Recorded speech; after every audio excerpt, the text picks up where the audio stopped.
Hello, welcome to the podcast. Welcome to Getting Real with Andrew Cohen. I am your host, Andrew Cohen. This is the first episode.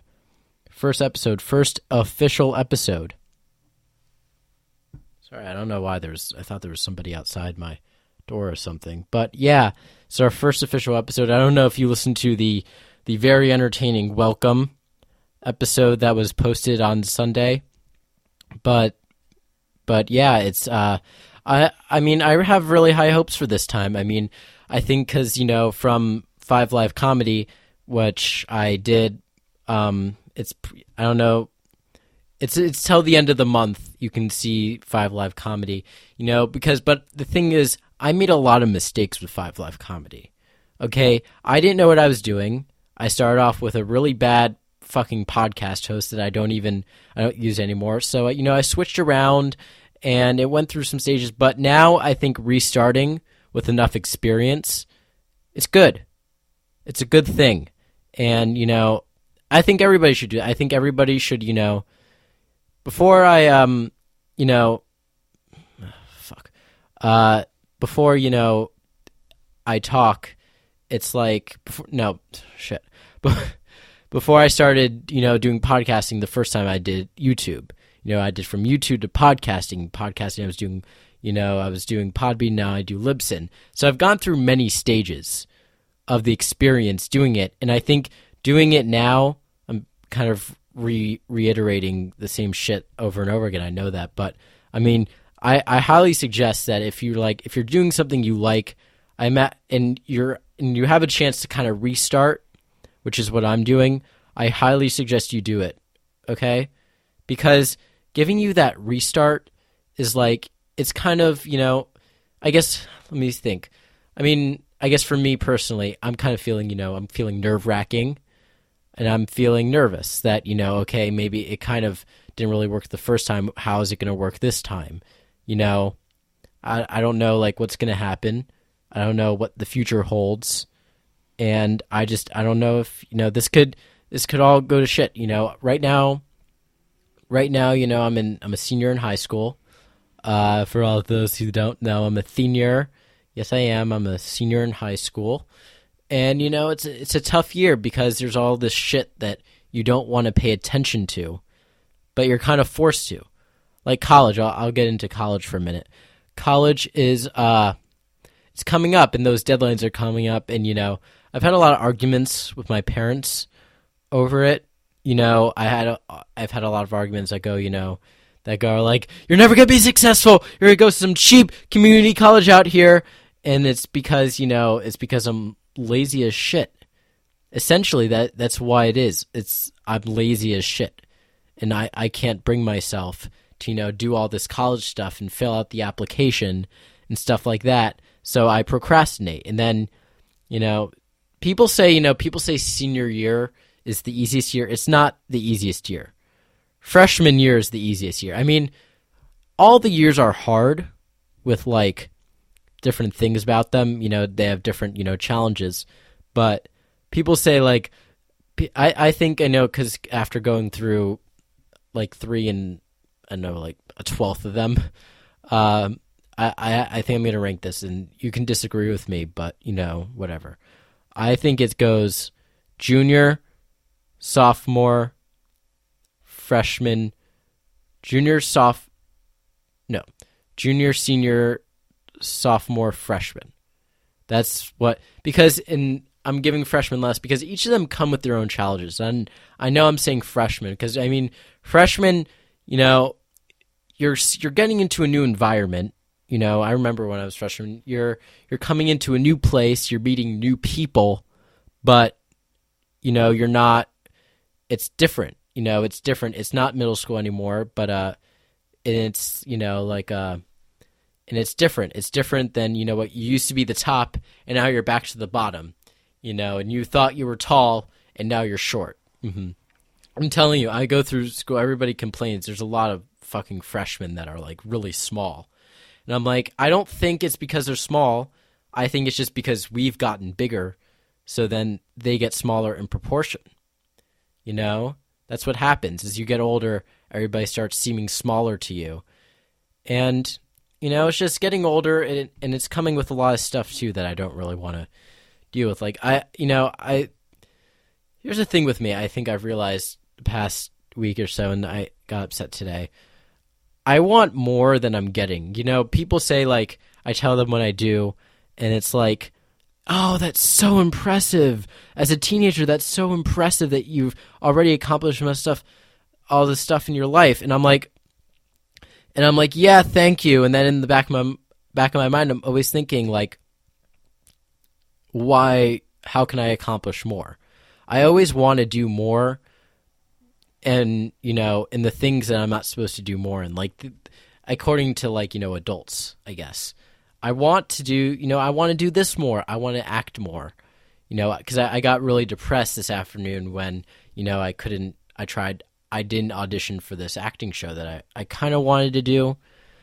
I was on the edge, I kind of wanted to do it. I didn't end up doing it, but, yeah. So, I didn't really end up doing it, but it kind of put me depressing because, I want all the stuff so fast, but it's not coming to me. And, I just had to learn and find a way to deal with that, to deal with those issues of, wanting, fame, wanting money. I like doing all the stuff because originally, the interest started out with fame. I'm not going to lie to you guys. It started out with fame, and then slowly it became a like. But now I like doing this. Okay, so today on the show, as you can see, it's our number one with MICHAEL CAMPION. Yeah, this was a great interview. As short as it was pretty great because, it was a really good talk. We talked about, Fuller House, which is MICHAEL CAMPION stars as Jackson Fuller in the Netflix series Fuller House. Season 3 is coming September 22nd. All those Fuller House fans, September 22nd, it's coming, so you can see that. This is from a while ago. This is from the former 5 Live Comedy, but I still think it was really great. The quality is a little bad, but that's because it's old and I wasn't using as good mics now.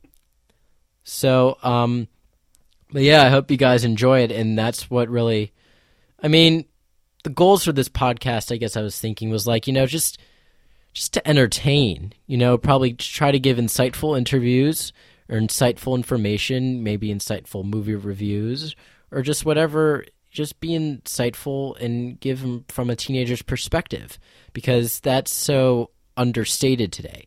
No, it's like every single interview, I guess that's what I'm trying to make me unique, is that every single interview podcast does not interview teenagers.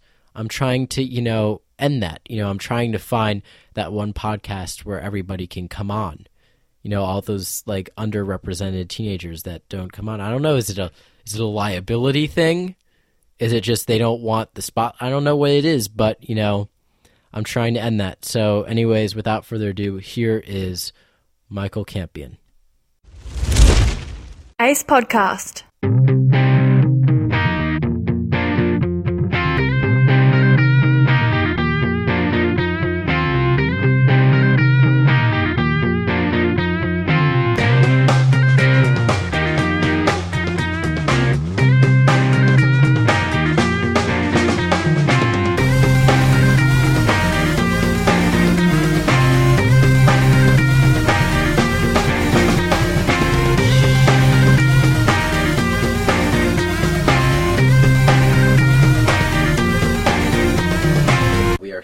MICHAEL CAMPION, who is Jackson Fuller on the Netflix series Fuller House. How are you doing today, Michael? I'm doing great. It's a great day out here in California. I'm visiting here for the weekend, so yeah, it's good stuff. Yeah, that's awesome. So I noticed that when I was friending you, so I typed in your Skype handle and the name Mr. C came up. So I'd imagine you did that because so you could sort of. Because, if people knew, if it just say MICHAEL CAMPION, people would know there'd be you'd probably get 15,000 friend requests the next day. So, yeah. So, I guess I have to compliment you. That's a very good way of disguising your podcast. So, I was going to get into it. So, tell me about yourself. Tell me about your early life. Tell me. Yeah. Well, when I first started acting, I did a few community plays. I knew I really wanted to get into acting. I never was really like super into sports. I mean, acting was really the main thing that I did for a long time there. And then from those community plays, I got into another set of plays at my church. And then the guy who actually ran that was running another play, which was like even bigger than that. It was like 5,000 people a night. It was called the Singing Christmas Trees down there in Florida. That's actually where I live. And that's, I feel like that right there was like the first major step for me, because it was, I'm a Christian as well. So I did this play. It was like 5,000 people a night. It sold out for 2 weeks, and it was a story of like, the like Jesus being born and stuff, and it was really, really fun. I feel like that was the first big break, and then after that, I got RoboDog. I was like, oh my gosh, RoboDog. That was a really long time ago. I was like 10. And then from then I got another movie which was called Christmas Trade, and then from then I got Fuller House. So it was kind of like a chain reaction. It was a succession. Yeah. How was that very surreal for you getting into Fuller House? Or Yeah, I would say so. I like the family dynamic in Fuller House is just, it's so great. It's one of the greatest shows. I mean, in my opinion, that's been on Netflix so far. So had you seen the original Full House before you did Fuller House? Did you just sort of catch up on the characters from the show Full House?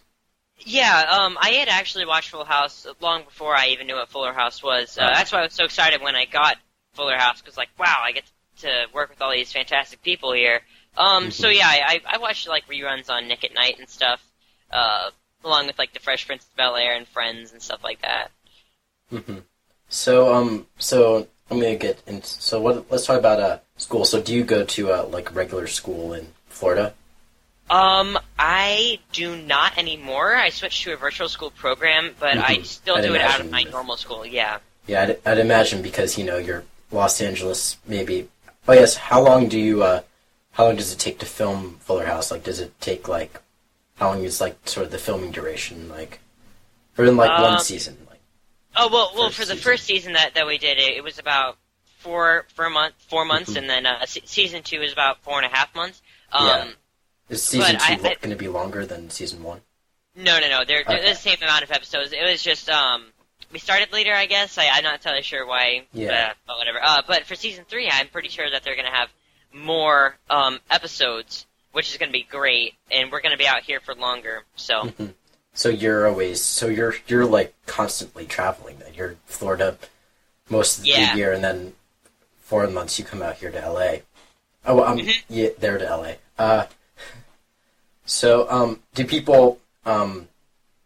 So tell me about what are your sort of life goals, sort of, as an act? Do you want to say what are your life goals? Like,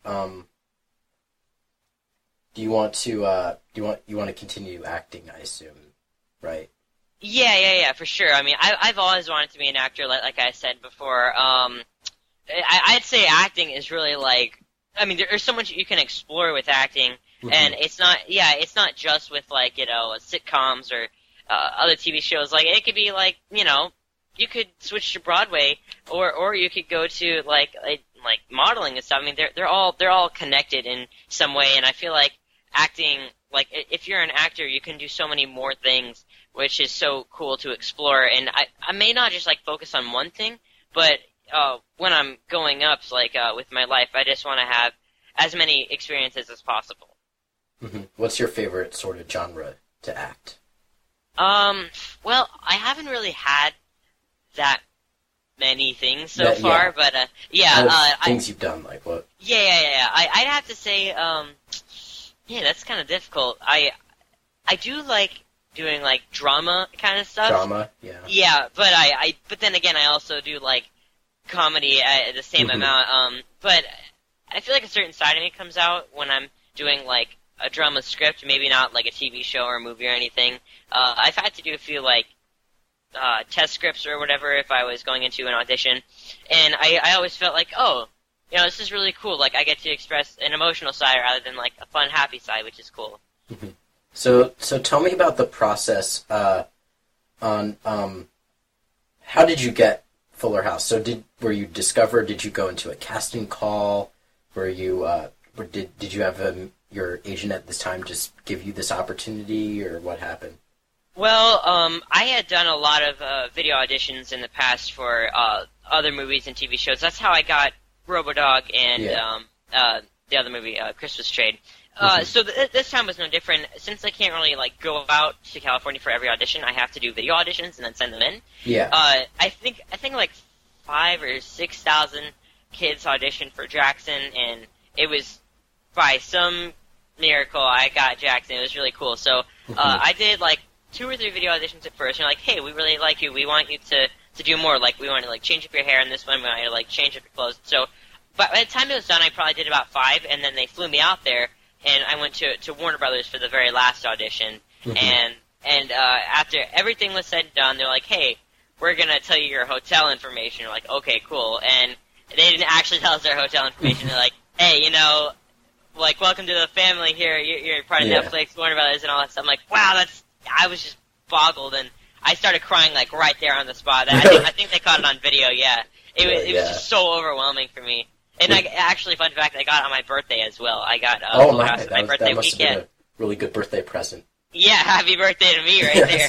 Yeah, so if that video were released to the public of you crying, would that be very embarrassing? Well, I think it'd be really, really cool because, you know, like, it's like... Shows your emotional side. Yeah, that's awesome moment for me. And I have not seen the video yet. I want to actually, like, I don't know where they have it. I haven't asked them. Oh, they haven't been able to get it for me. I did ask them. But I would definitely release it to everyone just to be like, wow, this is the first time I actually got something huge. This is my moment here. It's really cool. Yeah.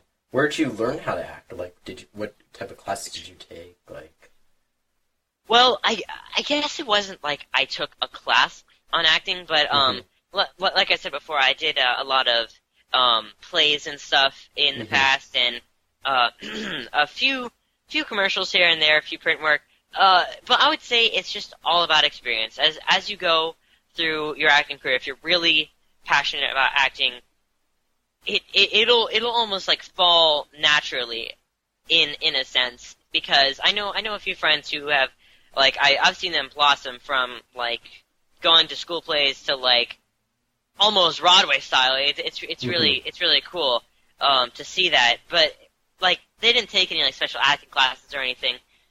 Sometimes it's natural. Like, you know, some people have stage fright, and then that may not be the best option for them, or you know, they might like freeze up on camera.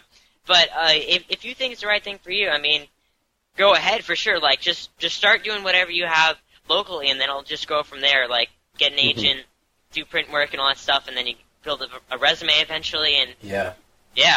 Do you have do you have in Florida? Was there a big like theater community? I had a small local theater community. I guess it was called the Magic Curtain. Yeah. I did that from about like 5 to 8, I would say, and then that's kind of when I started going on from that. So when in my research for this interview, I noticed that you were also a model. So tell me about that part of your career so far. What have you done? Well, that? Yeah, that was actually some of the early, like the way earlier stuff that I did. Like, I didn't like model for anything big. I would say I modeled like for like Sears and Bells and stuff like that, and all those like lesser known kind of stuff. Like I never auditioned. I never like modeled for like Abercrombie or anything like that. Yeah. But yeah, I mean, I liked it in a sense, just because, you know, like, you had that under your belt. But another thing was, you know, like, it was just so tiring and stuff. It wasn't really for me, I gotta say. Yeah.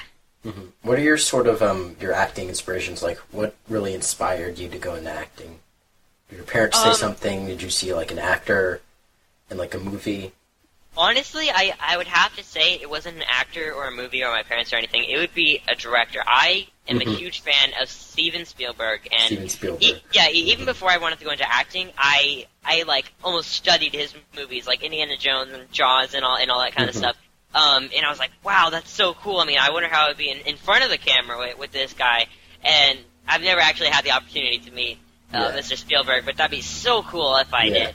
I guess one of my next questions was like your dream role. So I guess your dream role would be Steven Spielberg movie. Oh yeah, for sure. Actually, well, if Steven Spielberg directed like a Jason Bourne like action movie kind of thing, my dream is more like to be in an action movie, I guess, like Mission Impossible. Oh, yeah. Yeah. I haven't really. Obviously, I can't really do any of that right now because I'm 14. But I feel like in the future that'd be really, really cool to do. You're hoping that if they did have something now, you would hope they would have like a teenage Bond movie. You'd probably go for that. Yeah, that'd actually be really cool. Yeah, I would like to see something like that. Yeah, let's see.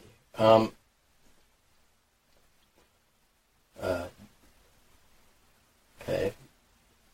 Sorry about that. One sec. Nah, don't worry. So, you're saying that you've done other acting besides film and TV. So, like, what sort of roles in theater have you done? Like, anything like, any like sort of big, have you ever done like musicals, or are you more of a actor? Well, I mean, the stuff in the Magic Curtain, like I was saying, I did. Well, those were musicals. And the first couple I didn't like get any lead roles, but like when I actually started to get into it, it was mainly like fairy tale stuff, like Cinderella, Beauty and the Beast, and then I forget. Oh yeah, Little Mermaid. That's right. And then Aladdin. I was a prince in most of those. I was actually Jafar in Aladdin there, but I wouldn't say it was anything like huge or it was just me getting started. What do you consider your personal strengths and weaknesses? My personal strengths and weaknesses. Like I said, with the whole drama thing, I feel like I'm good at conveying emotion like that. Do I have any? Well, I mean, I'm sure that I do have weaknesses, and I'm not saying, but of course not. Yeah. I guess I really haven't. I guess I really haven't had any like things where I would be like, oh wow, I have a weakness like right here that needs to be, like I need to work on that. Because since I just haven't done a lot of different genres or anything like that, man, I know that I'm not saying I don't have any weaknesses. Yeah, but of course. It's kind of hard. It's very hard to name your weaknesses. Yeah, for sure. I honestly, it's just none comes to mind right now. I'm sorry about that. Oh no, it's fine. Yeah, I had a friend who I was interviewing, and he couldn't name his weaknesses, so that's a very hard question to answer. So here's the I always have. This is what I ask, I think, on my past interviews. Do you believe you have the drive to be successful? Oh yeah, for sure. I mean, with Fuller House here, I feel like this really shows from my previous stuff that I've done, and I love acting. Acting is really my main thing that I'm going to, I'm gonna get my whole life is going to be around acting here. I mean, it's for sure. That's what it is. My drive is for acting. Your drive is for acting. Well, thank you so much for your time, Michael. This was really good, and you seem like a very interesting guy. I wish you luck with everything that you're doing. So, thank you very much. You're welcome. So you can catch Michael on Fuller House coming this December to Netflix. Thank you so much. Yeah, no problem. All right, I'll see you, Andrew. Okay, bye. All right, bye.